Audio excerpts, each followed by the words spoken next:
Here are the top stories for today, May 17, 2022.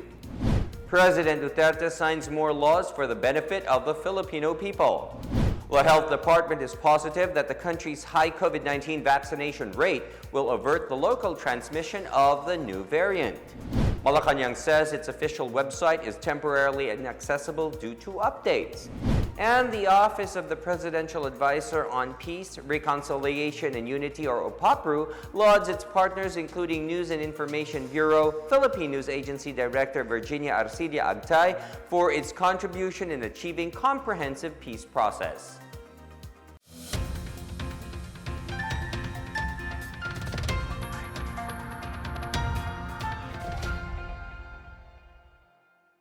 Good day, I am William Theo. Welcome to the PNA Newsroom. President Duterte has signed a new law fixing the term limits of military officials as well as a few other laws affecting operations in government agencies and departments. Marita Mawai has the story. President Rodrigo Duterte has signed a new law that sets the term of key positions in the armed forces of the Philippines to 3 years. Republic Act 11709 sets a fixed 3-year tour of duty for the AFP Chief of Staff, Vice Chief of Staff, Deputy Chief of Staff, the major service commanders of the Army, Air Force, and Navy, Unified Command Commanders, and Inspector General. The new law provides a tour of duty of 4 years for the Superintendent of the Philippine Military Academy.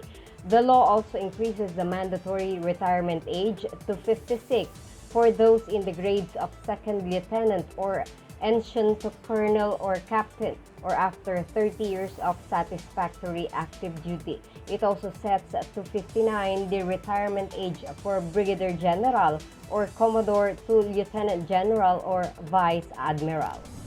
President Duterte also signed RA 11706 establishing Timbangan ng Bayan centers in public and private markets to protect consumers from deceptive and unfair sales acts and practices. Timbangan ng Bayan centers will provide consumers with an effective means of checking the accuracy of the weight and the quantity of the goods that they are buying. Meanwhile, government employees will now be receiving a night shift differential pay according to RA number 11701 signed by President Duterte. RA number 11701 includes those in government-owned or controlled corporations working between 6 p.m. to 6 a.m.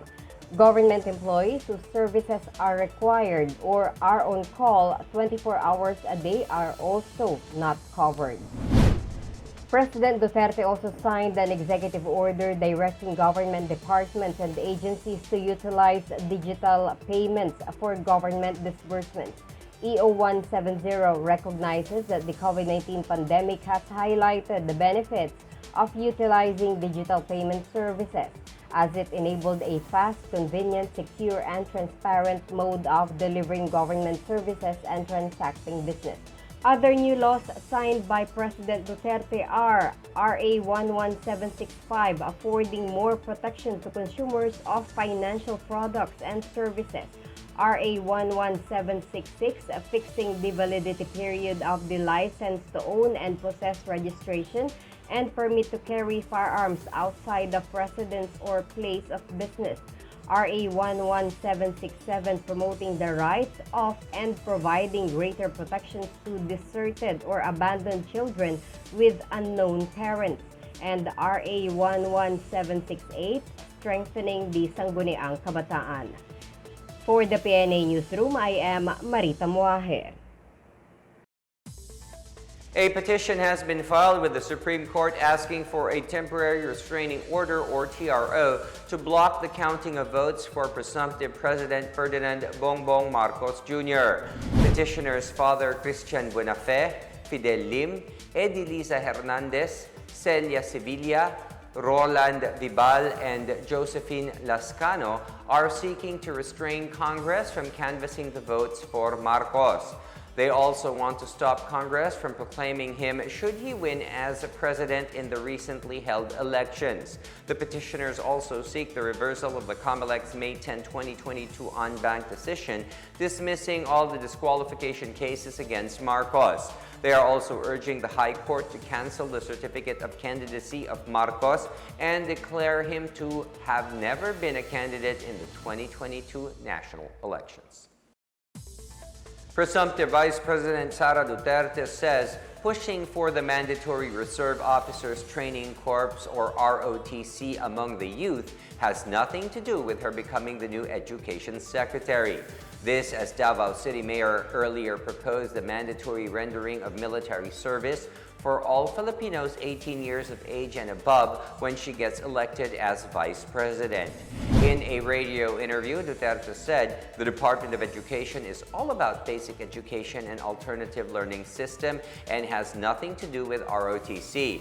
Duterte's camp also downplayed the claims of lawyer Bruce Rivera that her priority in the DepEd would be the ROTC.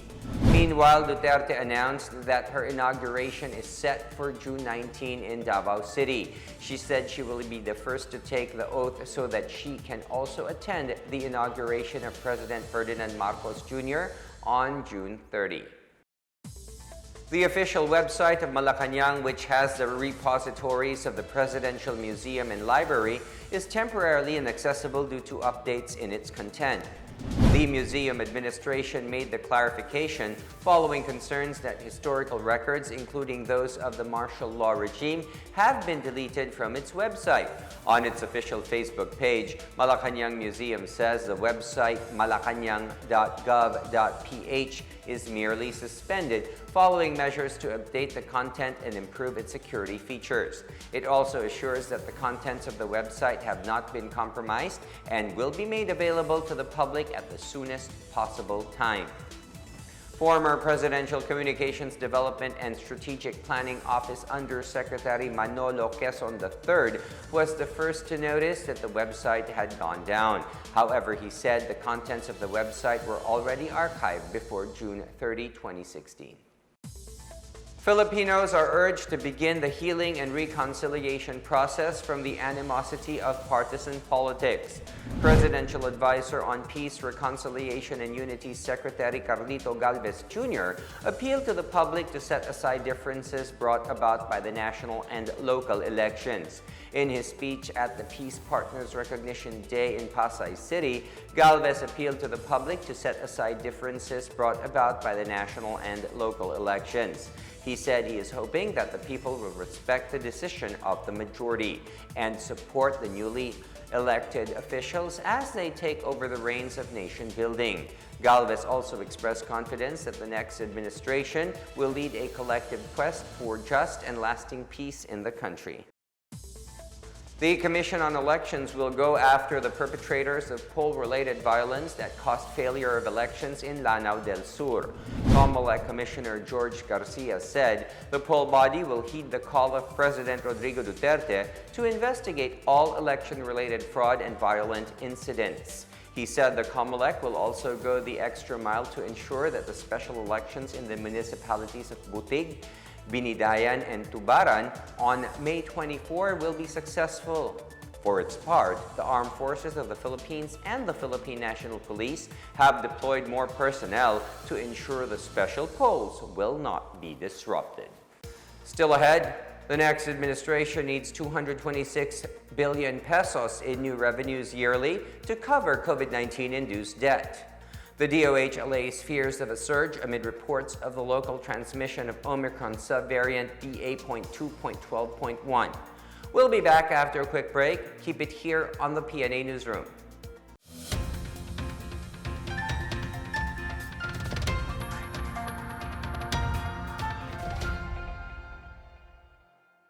Tandaan ang tamang paraan ng paghuhugas at paglilinis ng kamay upang makaiwas sa iba't ibang karamdaman. Basain ng tubig ang mga kamay at sabunin. Unang sabunin ang mga palad at ang likod ng mga kamay. Kuskusin na maigi ang pagitan ng mga daliri at maging ang mga kuko. Isunod ang pagitan ng mga hinlalaki at kuskusin ng paikot ang mga dulo ng mga daliri sa magkabilang palad. Banlawang mabuti ang mga kamay sa malinis na tubig at patuyuin ang mga kamay gamit ang single-use towel o air dryer. Basta't sama-sama at laging handa, kaya natin to! Isang paalala mula sa DOH, PCOO, KBP at ng himpilang ito. Pangalagaan ang sarili laban sa Coronavirus Disease 2019. Hanggat maaari, umiwas sa mataong lugar. Iwasang hawakan ang ilong at bibig, maging malinis sa katawan at ugaliin ang wastong paghuhugas ng kamay. Takpan ang ilong at bibig kung uubo o babahing. Umiwas sa mga taong nagpapakita ng sintomas ng coronavirus disease gaya ng lagnat, ubo at sipon. Magsuot ng face mask kung kinakailangan. Basta't sama-sama at laging handa. Kaya natin to! Isang paalala mula sa DOH, PCOO, KBP at ng himpilang ito.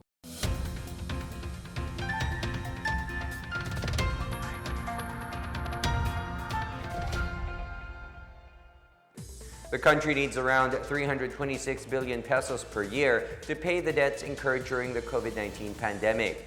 This is according to House Ways and Means Committee Chair Joey Salceda. He said the earlier the Marcos administration starts with a fiscal expansion program, the better it will be for investor confidence, the country's credit ratings, debt overhang, and future growth prospects. Salceda suggests digital economy taxation to grow tax revenues from digital transactions. He also stressed the need to strengthen the tax enforcement strategy imposed during the Arroyo administration, as well as stronger enforcement against smuggling.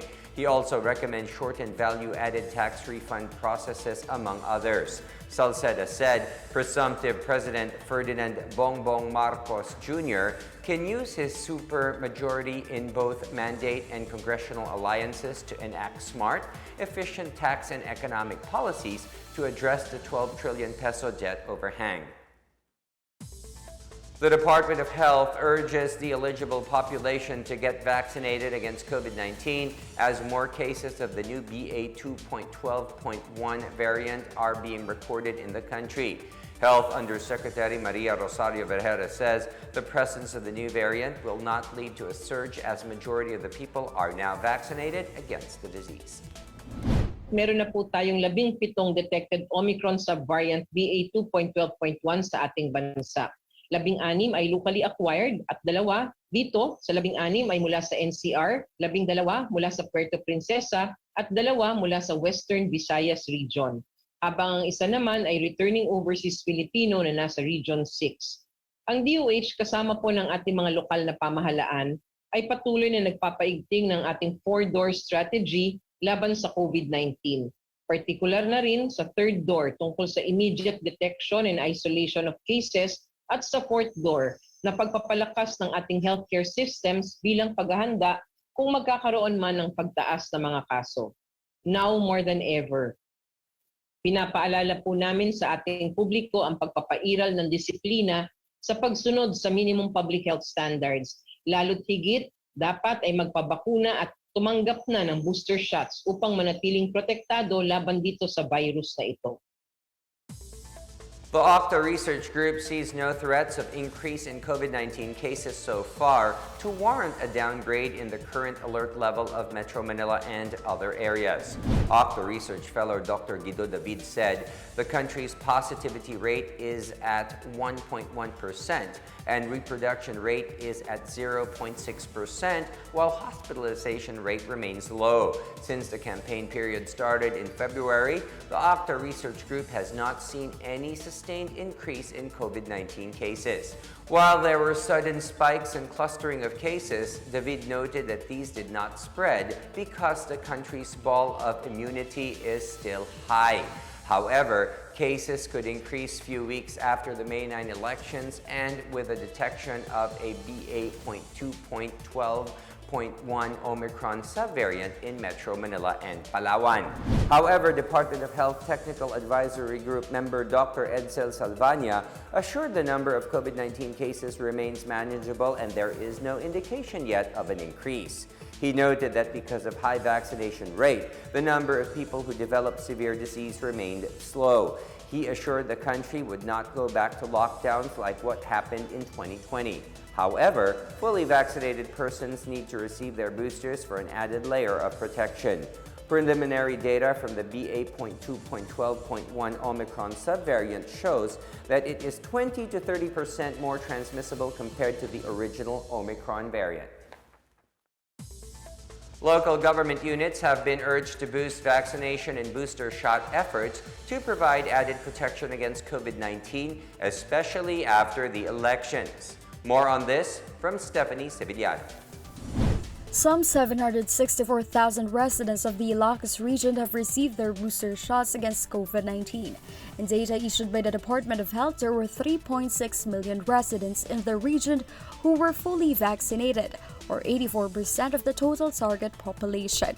The COVID-19 cases in the region are still at a downward trend, with 3 daily average cases, or 5% lower than the cases recorded in the first week of May. The DOH earlier attributed the decline to the high immunization coverage in the area. In Sulu, at least 15,000 people were inoculated in the 3-day special vaccination days set by the Ministry of Health in the Bangsamoro Autonomous Region in Muslim Mindanao. The 3-day SVD is an initiative to increase the region's low immunization coverage. MOH Director Ahmad Fawad Israel said the turnout is 60% of the initial 25,500 target residents, with over 3,300 people vaccinated on the first day. The MOH expressed optimism. There was still sufficient time to meet mass population protection by June 30. Meanwhile, local chief executives were urged to ramp up booster inoculation against COVID-19 amid a lower booster job rate in Central Visayas during the election season. Dr. Mary Jane Loreche, a regional pathologist and Visayas Vaccination Operations Center spokesperson, said the diminishing fear of the people getting COVID-19 vaccine has contributed to the drop in the number of vaccinees showing up for their booster job. She also said shifting priorities of local officials during the campaign period also led to the lower booster vaccination effort. DOH-7 records showed that southern Cebu towns have administered booster shots to only 8% of over 384,000 adults who took their second dose. 12% of 444,000 adults in northern towns who have completed the primary shots got boosted. In Metro Cebu localities, only 17% of the 1.9 million individuals showed up for their booster schedule. For the PNA Newsroom, I am Stephanie Sevillano. In our business news, an economist forecasted continued growth in remittance inflows as more economies reopen. Cash remittances sent by overseas Filipino workers grew by 3.2% year-on-year last March to $2.59 billion, while remittances in the first quarter of this year grew by 2.4% year-on-year to $7.77 billion. Rizal Commercial Banking Corporation Chief Economist Michael Ricafort said remittances remain a bright spot as the economy further reopened towards greater normalcy. Ricafort said with the continued easing of restrictions, economic activities are expected to remain robust, with more people still having the capacity to spend and do more. He, however, said the weaker peso exchange rate against the US dollar in recent months could have somewhat reduced the amount of OFW remittances. Other offsetting factors include Russia's invasion of Ukraine, increase in bond yields as compared to the expected hikes in the Federal Reserve rates, and the recent lockdowns in China.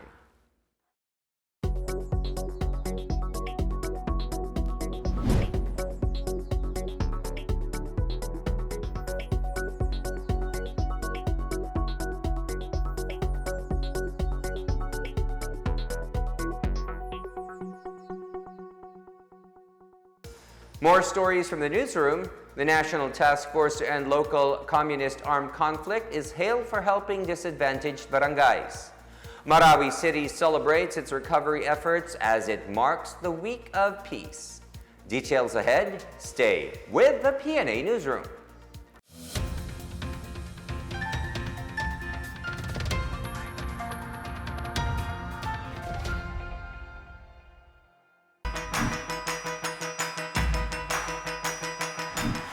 Hi everyone, James Deacon here. The COVID-19 vaccines are finally here, and the government wants to make sure the vaccines reach us. So let's do our part by making sure that we get registered to be included in the vaccination list of our LGU. You can register right in the comfort and safety of your own homes through your LGU's online registration platform. And you can also register on-site in the vaccination venues or through your barangay. Remember, getting vaccinated is the first step towards ending this pandemic. So let's do our part as disciplined citizens. Bida ang may disiplina. Magpakarehistro, magpabakuna para sa ligtas na pamilya, ligtas na bayan.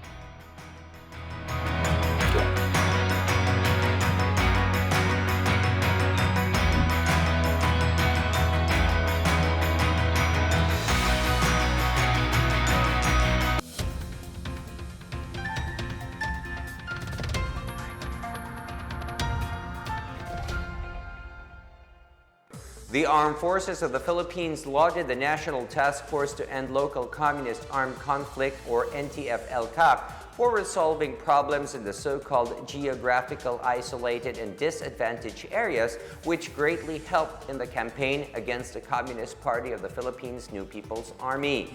AFP spokesperson Army Colonel Ramon Zagala said, helping these disadvantaged stop the NPA from conducting any more tactical offensive or collecting permit to win or permit to campaign fees during the election period. Some NTF-LCAC projects include the Barangay Development Program, or BDP, and the Enhanced Comprehensive Local Integration Program, or ECLIP, the whole-of-government approach to addressing issues affecting former rebels and indigenous peoples. With the NPAs on the decline, Zagala hopes that the insurgency will end soon so the AFP can focus on its national defense missions. Interior spokesperson Undersecretary Jonathan Malaya, meanwhile, said the failure of the CPP-NPA to extort politicians in the elections can be attributed to the efforts of the NTF-LCAC, AFP, and the Philippine National Police, or PNP. The Office of the Presidential Advisor on Peace, Reconciliation, and Unity, or OPAPRU, thanks its partners for helping it achieve its milestones in its pursuit of the comprehensive peace process. The OPAPRU presented awards to its partners from government agencies, non-governmental organizations, and peace warriors during the Peace Partners Recognition Day at the Philippine International Convention Center, or PICC, in Pasay City on Monday. Among the awardees is News and Information Bureau Philippine News Agency Director Virginia Arcilia Agtay. OPAPRU Chief Secretary Carlito Galvez Jr. said the unwavering support of their partners helped in the effective promotion and implementation of peace initiatives. He said OPAPRU's collective vision of achieving lasting and sustainable peace and development has become attainable through its partners. Galvez also said President Rodrigo Duterte ordered that all commitments made by the national government under all signed agreements must be honored. He hopes that the next president will sustain the legacy of Duterte in terms of pushing for peace initiatives.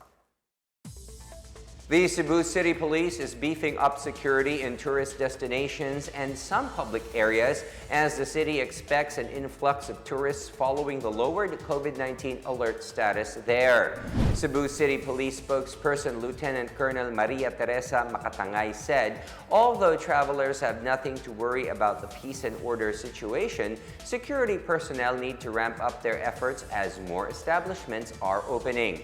Makatangay urged visitors to take note of the contact numbers of the nearest police stations and to report suspicious activities to the authorities. Among the destinations frequented in Cebu are the 457-year-old Basilica Minore del Santo Niño, where the famous Magellan's Cross is situated, the Spanish colonial-era Plaza Independencia, and Fort San Pedro. Aside from downtown Collins Street, the country's oldest and the shortest national road, people are also expected to experience crossing Cebu's new landmark, the Cebu-Cordova Expressway. Marawi City celebrates the Week of Peace starting today until May 23 as part of the city's recovery initiatives 5 years after the siege. This year, the week-long commemoration kicked off with a business conference and trade fair to support local micro, small, and medium enterprises, or MSMEs. There will also be a one-stop shop business registration, dialogues, trainings, and other free services for personal care. Medical services will also be provided, while free architectural designs will be offered for homeowners from the most affected areas of Marawi. In a statement Monday, Task Force Bangon Marawi said it will lead the week-long event along with its member line agencies, local government units, and development partners. TFBM Field Office Manager Assistant Secretary Felix Castro Jr. said the event is a reminder of how war can destroy and damage people and properties, and to make all take to heart the importance of peace.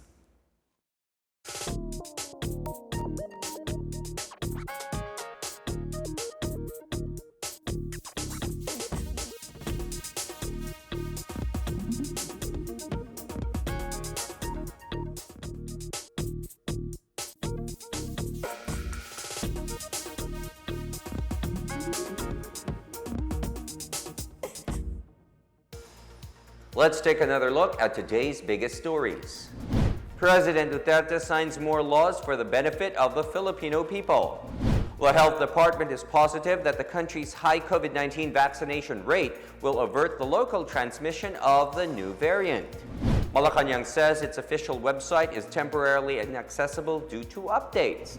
And the Office of the Presidential Advisor on Peace, Reconciliation and Unity, or OPAPRU, lauds its partners including News and Information Bureau, Philippine News Agency Director Virginia Arcilia Agtay, for its contribution in achieving comprehensive peace process. As Filipinos, we all have a vital role to play in preventing the spread of COVID-19. So remember, wear your face masks and face shields, wash your hands often, practice safe physical distancing, go out only for essential reasons, and get vaccinated as soon as possible to protect ourselves, our families, and the community. Together, we can beat COVID-19.